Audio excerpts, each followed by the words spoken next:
The first question I asked when I was standing with my mum and the optometrist was, I didn't think about, oh, what am I going to do for a job, or am I going to be able to have kids, or, didn't even think about the fact that I might be blind one day.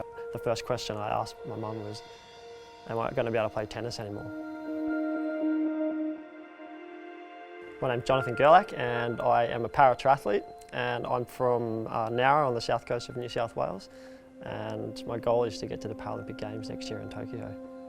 I have a condition known as Usher syndrome. Usher syndrome is quite rare. I think it might be 1 in 4 or 500,000. It's very rare. It's a combination of a vision impairment called retinitis pigmentosa, which is a degenerative impairment, and it's combined with the hearing impairment. The hearing side of things, I've had that since I was born and have always worn hearing aids, so it's something I'm used to, and it's been pretty stable, whereas the vision gradually gets worse. So I'm always having to adapt. Some things that I used to be able to do, I can't do anymore. Like when I was 18, I worked in a bar and I could serve beers and go around and pick up glasses in the pub, and then maybe 3-4 years later I had to hold my mate's shoulder to walk around in that same pub because my vision had gotten worse. I've always been passionate about sport. I played every sport under the sun as a kid.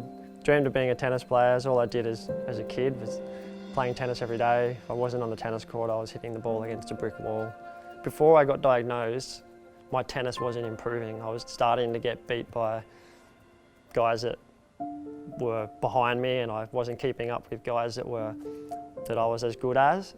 Because I was so competitive, I found it too difficult to keep playing because I wasn't able to beat the guys that I was able to beat before. It was frustrating.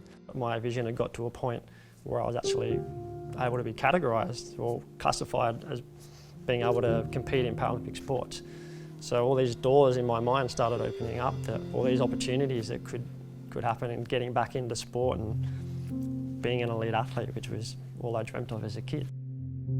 So the sport I'm in now is paratriathlon. It's a triathlon for people with disabilities. I compete against other vision impaired triathletes, and I've been doing the sport since about 2012. I've had no experience in triathlon before that. I actually couldn't swim the length of a 50-metre pool when I started. Almost drowned when I was about 4 years old, so I had a bit of a fear of water growing up. I was at the deep end of the pool trying to reach over into the water to grab a water bomb that was floating in the water, and just tripped over the edge and fell in. And luckily my older sister was there, otherwise I mightn't be here today. I guess just had a fear of water from that day moving forward, and didn't want to learn to swim, didn't want to go to any of the swimming carnivals. I literally avoided anything to do with water for the next probably 24 years. So when I decided to do triathlon, I needed to learn to swim, so I took myself to learn to swim lessons for about 10 weeks. It's taken a long time to get to where I am, but I can definitely say I'm a swimmer now. I have this thought that there are people out there that have a disability, and then there's the other people who haven't found theirs yet.